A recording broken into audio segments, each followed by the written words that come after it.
معاشرے میں دو طرح کے لوگ ہوتے ہیں، ایک وہ جو مجبور ہے، بھوکوں سے ہے، فاقوں سے ہے، پریشانیوں سے ہے، اذیتوں میں مبتلا ہے، تو قرآن نے ان کو کہا کہ کوئی بات نہیں، زندگی مشکل، تکلیف، اذیت سے گزارو، صبر کرو گے تو اجر ملے گا۔ اور جس کے پاس دولت ہے، جس کے پاس ثروت ہے، اختیار ہے، منصب ہے، عہدہ ہے، اس کو کہا تو گھر کمرے میں بند ہو کے نہ رہ، جا کے معاشرے میں ڈھونڈ کے غریبوں کی مدد کر۔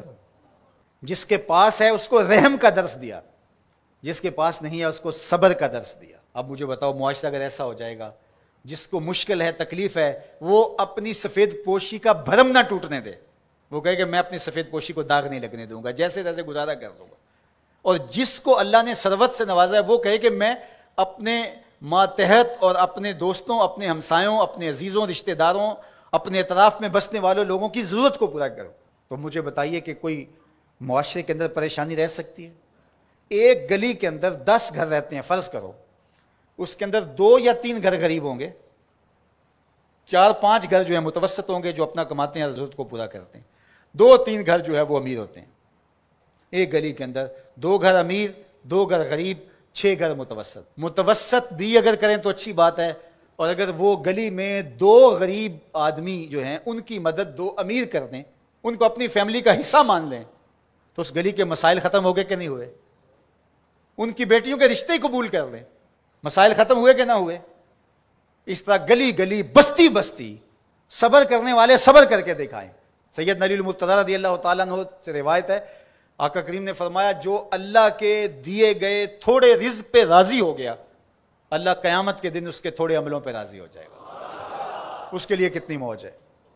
دنیا میں تو تکلیفیں صحیح، دنیا میں تو اذیتیں صحیح، لیکن آخرت میں اس کا صلہ کتنا ہے؟ جو دنیا میں اللہ کے دیے تھوڑے رزق پہ راضی ہو گیا، جس سال میں بھی تھا اللہ میں واہ خوش ہوں تیرے پہ، تو نے مجھے صحیح رکھا ہے، اتنا بھی بڑا کرم ہے کہ تو نے مجھے عطا کیا ہے، سانسیں تو چل رہی ہیں نا، مالک تیرا شکر ہے۔ جو اللہ کے دیے گئے تھوڑے رزق پہ راضی ہو گیا، اللہ قیامت کے دن اس کے تھوڑے عملوں پہ راضی ہو جائے گا۔ اور اس کا معکوس کیا ہے؟ جو اللہ کے دیے گئے زیادہ پہ بھی راضی نہ ہوا، ایک وہ بھی ہیں جو اللہ کے دیے تھوڑے پہ راضی ہو جاتے ہیں، اور ایک وہ بھی ہیں جو اللہ کے دیے زیادہ پہ بھی راضی نہیں ہوتے۔ بعض اوقات کسی غریب سے پوچھتے ہیں سناؤ کیسے حال ہے، تو وہ کہتے ہیں اللہ کا شکر ہے۔ اور بعض اوقات کسی فیکٹری کے مالک سے پوچھتے ہیں کیا حال ہے، وہ کہتے ہیں چل ہی رہا ہے، آپ کو پتہ ہے آج کل گزر ہو ہی رہی ہے، اس کی گزر ہو رہی ہے۔ جس کے کروڑوں روپے بینک میں پڑے ہوئے ہیں، وہ چہرے کے اوپر کئی طرح کی لکیریں لا کر کے کہتا ہے بس گزر ہو ہی رہی ہے۔ کتنے لوگوں سے بہتر ہیں آپ جو نان شبینہ کو بھی ترستے ہیں۔ تو اللہ کے دیے پہ راضی ہو جاؤ، اس کی تقسیم پہ راضی ہو جاؤ، زندگی سوکھی گزرے گی۔ نہ راضی ہو گے تو پھر کیا کر لیں گے ہم؟ اگر اللہ پہ راضی نہیں ہوں گے تو پھر کیا کر لیں گے؟ پھر بھی تو ایسے ہی گزرے گی۔